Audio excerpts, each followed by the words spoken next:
اور اگر تیسری کے سجدے میں نیت کی تو اب فرض جاتے رہے، یوں ہی اگر پہلی دونوں یا ایک میں قرأت نہ کی تو نماز فاسد ہو گئی۔ تو یہ مختلف مسائل ہیں، ان الجھنوں میں پڑھنے سے بہتر ہے کہ جو مسافر ہیں تو وہ مسافر جو ہے وہ 2 ہی رکعت پڑھے، مسافر جو ہے وہ 2 ہی رکعت پڑھے، اور چونکہ ان پر 2 ہی واجب ہے اس وقت تو 2 ہی پڑھے، قصر کرنا واجب ہے تو 2 ہی پڑھے۔ اگر جان بوجھ کر کے 4 پڑھیں گے فرض نمازیں تو گنہگار ہوں گے۔ یہ بہار شریعت کے جلد 1 کے صفحہ 743، فتح عالمگیری کے جلد 1 کے صفحہ 139 میں یہ مسائل لکھی ہیں۔ مسافر نے اگر قصر کے بجائے 4 رکعت فرض کی نیت باندھ لی، اگر ایسا ہو گیا کہ مسافر کو قصر کرنا تھا لیکن بھول سے انہوں نے 4 رکعت کی نیت باندھ لی، پھر نماز میں ہی نیت باندھنے کے بعد یاد آیا، اور یاد آنے پر کہ میں تو مسافر ہوں، اور 2 ہی رکعت میں سلام پھیر دیا تو نماز ہو جائے گی الحمدللہ۔ اسی طرح مقیم نے جو گھر میں ہے انہوں نے 4 رکعت فرض کی جگہ 2 رکعت فرض کی نیت کی، گھر میں آدمی تھا اور ان کو 4 رکعت، جیسے عشاء ہے، ظہر ہے، عصر ہے، 4 رکعت پڑھنی ہے، لیکن نیت 2 رکعت کی کر لیا اور سلام 4 رکعت میں پھیرا تو ان کی بھی نماز ہو جائے گی۔ فقہاء کرام رحمہم اللہ السلام فرماتے ہیں نیت نماز میں رکعتوں کی تعداد مقرر کرنا ضروری نہیں ہے۔ جب آپ نماز کی نیت باندھتے ہیں تو کتنی رکعت ہے یہ متعین کرنا ضروری نہیں ہے، کیونکہ یہ ضمناً حاصل ہے۔ ایسی بات ہے ظہر پڑھیں گے تو 4 ہی نہ پڑھیں گے، اگرچہ آدمی 10 کی نیت کر رہا لیکن 10 تھوڑی پڑے گا، ظہر کی تو 4 رکعت فرض نہ ہے۔ نیت میں تعداد متعین یعنی مقرر کرنے میں خطا یعنی بھول نقصان دہ نہیں ہے۔ در مختار جلد نمبر 2 صفحہ نمبر 120 میں یہ مسئلہ لکھا ہے۔ اچھا، ایک بڑا مسئلہ یہ ہوتا ہے کہ مسافر امام اور مقیم مقتدی اگر ہو، ابھی اگر ایسا ہوتا ہے کہ مسافر جو ہیں وہ امام ہو جائیں اور مقیم جو ہیں گھر والے علاقے کے جو لوگ ہیں وہ مقتدی ہو جائے تو کیا ایسی نماز درست ہوتی ہے؟ یاد رکھیے گا، اقتدا درست ہونے کے لیے ایک شرط یہ بھی ہے کہ امام کا مقیم یا مسافر ہونا معلوم ہو، خواہ نماز شروع کرتے وقت معلوم ہو یا بعد میں۔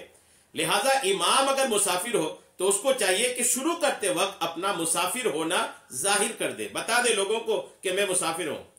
اور شروع میں نہ کہا تو بعد نماز یعنی سلام پھیرنے کے بعد کہہ دے مقیم حضرات اپنی نمازیں پوری کر لیں کیونکہ میں مسافر ہوں، اور شروع میں اعلان کر چکا ہے، جب بھی بعد میں کہہ دے کہ جو لوگ اس وقت موجود نہ تھے انہیں بھی معلوم ہو جائے۔ یا تو یہ طریقہ کار ہے اس کے۔ ویسے ہی اگر مسافر امام ہے اور مقتدی جو ہیں وہ مقیم ہے تو مسافر تو 2 ہی رکعت پڑھیں گے، مسافر 2 رکعت امام مسافر 2 رکعت پڑھ کے جو سلام پھیریں گے نا، اس کے بعد جو مقیم لوگ ہیں گھر کے علاقے کے لوگ ہیں وہ کھڑے ہو کر اپنی بقیہ نماز ادا کریں گے۔ اچھا، یہاں یہ بہت اہم مسئلہ یہ یاد رکھیے گا کہ اگر مسافر جو ہیں یہ کہیں پر سفر میں ہے اور جہاں پر ہے اس علاقے کی مسجد میں اس علاقے کی امام کے پیچھے نماز پڑھ رہے ہیں تو اب وہ پوری 4 رکعت پڑھیں گے کیونکہ اس امام کے پیچھے پڑھ رہے ہیں۔ مسافر پر قصر تبھی ہے جب وہ اکیلے پڑھ رہے ہوں یا سارے مسافر ہی ہیں اور جماعت سے پڑھ رہے ہوں۔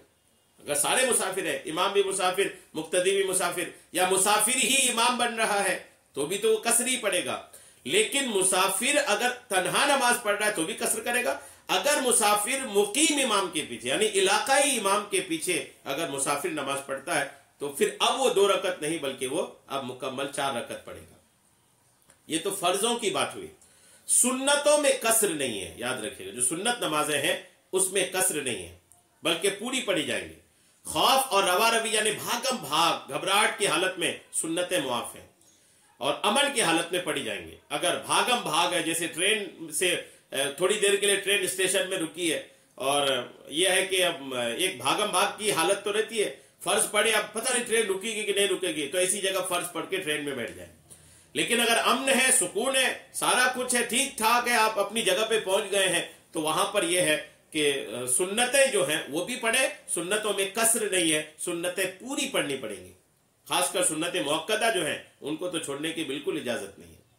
تو امید ہے مسافر کے نماز کے تعلق سے مسائل آپ کو سمجھ میں آ گئے ہوں گے۔ اگر اس کے بعد بھی کچھ باتیں آپ کو چھوٹی نظر آ رہی ہیں تو آپ کمنٹس میں لکھیے، انشاءاللہ ہم کمنٹس میں آپ کو بھرپور اس کا جواب پیش کرنے کی سعادتیں حاصل کریں گے۔ اللہ تبارک تعالی ہم سب کو سننے سے کہیں زیادہ عمل کی توفیقیں عطا فرمائے،